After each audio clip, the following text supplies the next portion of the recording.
What's up, gamers? Welcome back to the Taco Balls channel, where creativity and innovation make out sloppy style with brain rot and slop content. In today's social climate, there have been a lot of changes in how we as a society view masculinity as a whole. A branch of masculinity that has also unfortunately come under scrutiny are masculine bond structures. No, not those kinds, but masculine bond structures are important for society. Men can't have real man friendships anymore. I can't slap my homeboy's oiled up ass anymore because of whoa. Or maybe I can because it's June. Anyways, for the sake of covering all our bases in this little mini series, we are gonna dissect male bonds to the best of our ability. And for any Taco Balls connoisseurs watching, there is a graph involved, so get your dick hard.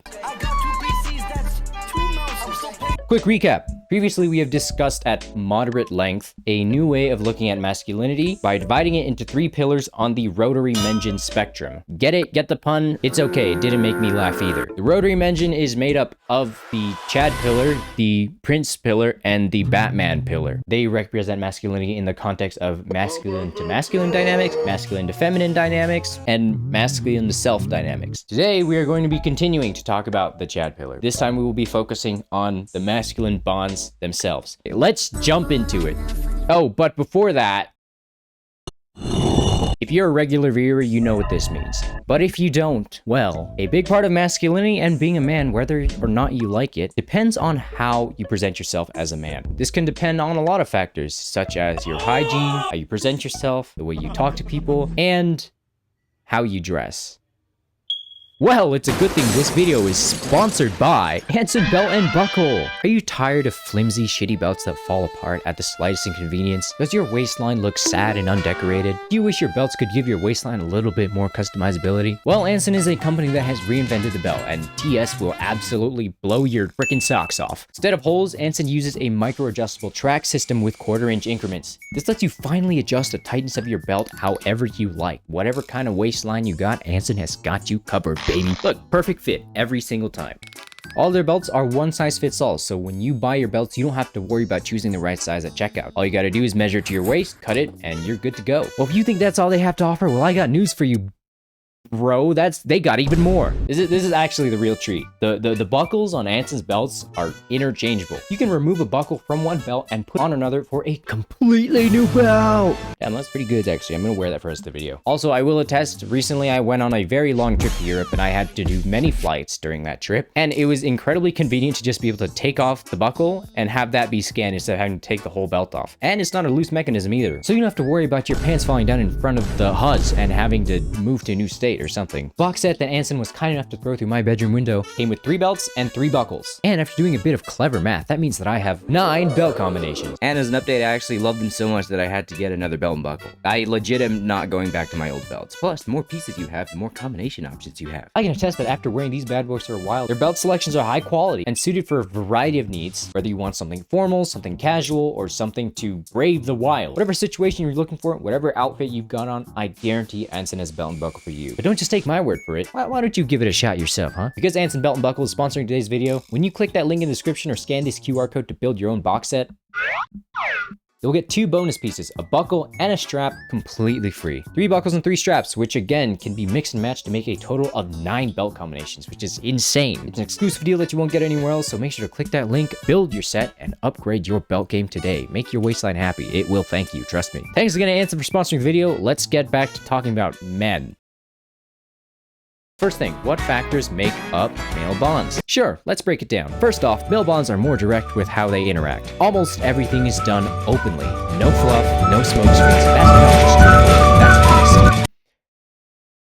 What the f? So that being established, most male bonds are built on varying balances of these 2 factors. Number 1, competition, direct competition, which we talked about last time, and collaboration. Competition is sometimes replaced with competence, and collaboration is sometimes replaced with coaching. I'll explain that in a second. Lots of C's, which brings us to the Chad hierarchy or pact placement evaluation diagram. graph, or the chopped graph. The chopped graph has two axes. The hierarchy is based on your competence of certain skills that the bond structure values. This can range anything from how good at games you are, to how funny you are, how good at giving advice you are, how chopped you are, or even how good at combat you are. However, hierarchy, as with most hierarchies ever, also based on seniority. So maybe you're better at Fortnite than your brother, but this doesn't automatically put you higher on the pecking order than him. Or maybe it does, I don't fucking know. Here's what Atreus to Kratos would look like. Here's where Denji would put his friends, and here's where the cancer-ridden twink from Fury Road would put his car mates. Is that enough examples? If you don't get it at this point, then rewind and rewatch the video to give me more watch time. All of these hierarchies, again, value different things. My friend group does not value dying in a magnificent ball of fire the way the Fury Road twink does, but that's what his male bond structure values. Now, while the vertical axis measures level in a hierarchy, the horizontal measures how much of an emphasis is placed on competence and competition. In short, bonds on the left care less about competition and hierarchy and their dynamics, and bonds on the right care more. On the left of the chopped graph, if you're not good at games, or pulling, or lifting weights, or shooting groupings, it doesn't matter because that's not what those dynamics value. Stuff on the left is also less competitive. In my opinion, I've been in competitive friendships before, and it can feel kind of exhausting no matter where the horizontal axes you are. Competitive skill-based friendships are not as deep in my experience. My closest friendships are these ones, and they're definitely more of what you would consider a traditional friendship and less of a masculine brotherhood bond, if that makes any sense. This isn't to say that competition and hierarchy don't play a part in those kinds of groups. Like, me and my friends would gladly partake in some shitty Roblox PvP game just so that we can talk shit to each other and scream words that would get me canceled. But if one of my friends wasn't good at the game, that doesn't mean I would get the ick and just drop it, even if he is a washed goat. Rightmost bonds, on the other hand, are more dependent on competition, hierarchy, and competence with certain skills. Oftentimes, it's a requirement, like in army squads or sports teams. These bonds may end up being less shallow than ones that you end up talking until 6 a.m. with, but they're no less important, especially on a societal level. Now,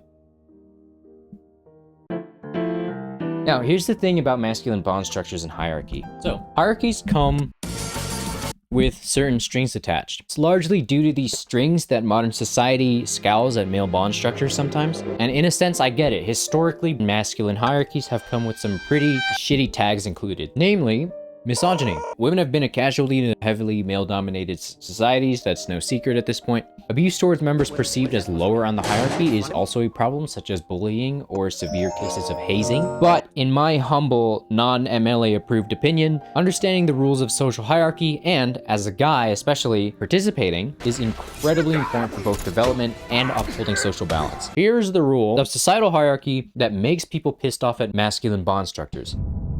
If you do not keep up with the standards of the hierarchy, you don't get to participate and you don't get to reap the benefits. Not keeping up can vary from willingly not participating in hierarchies or from being incompetent or not being able to. If you are someone who wants to be included but can't or won't participate, you essentially need to attach yourself to at least one participating member who is willing to share the benefits with you. Not all settings are forgiving like this. Not all friend groups are forgiving like this. I was fortunate enough to have friends who let me stick around until I grew enough social skills to actually be a coherent member of the group, because goddamn, I was weird in middle and early high school. In those situations, it's also in the best interest of whoever is attached to the participating member to try and learn from them. Because at the end of the day, somebody who's competent and able to participate in a hierarchy is better than someone who is not. Again, depending on the bond structure. Now, this rule can seem pretty shitty. After explaining it to you guys, I am sure a lot of you are thinking about how that is not really conducive of friendship, but it's not without purpose. Again, aside from hierarchies contributing to the betterment of society, things in life, even in friendship, do not come for free.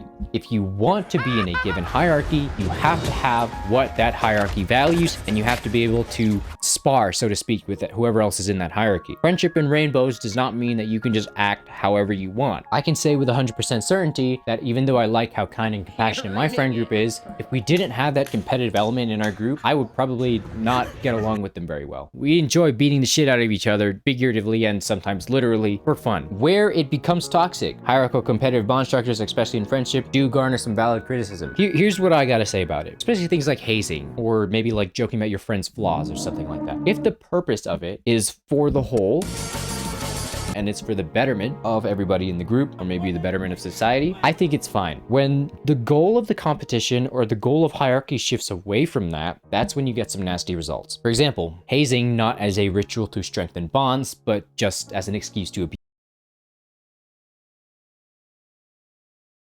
or gaining power in a social hierarchy just for the sake of gaining power and not for leadership. Unfortunately, abuse of masculine hierarchies is very rampant currently, especially in our government. But that is a whole can of worms that I'm not going to open in a video about male bond psychology, since I'm not an idiot. And because a video I made about a certain orange company completely fucked my ROI. But here's a word puzzle anyways. I think if you want to better yourself in the context of this video, you should, number one, participate in hierarchies, friendship, corporate, or otherwise, that serve the betterment of everyone involved and not just whoever is on top of the hierarchy. Number two, make sure you're either competent enough to keep up or willing to learn, or kind enough to offer guidance to people who aren't. And three, finally, don't overthink it. At the end of the day, unless you used to be borderline socially inept like me, and you have to break things down like this in order to understand them, it ain't that deep. Really, none of this shit that I said matters. What really matters is that you're with friends who value you, who you also value, and you treat each other in the ways that you want to be treated. I've been in friendships all across this spectrum where it didn't feel right to me, and that's fine, that's okay. That doesn't mean I have to change myself in order to fit inside a given hierarchy, especially if I don't agree with their rules. I'm out of words on my script, so I'm just gonna end the video like that. Have a marvelous Saturday.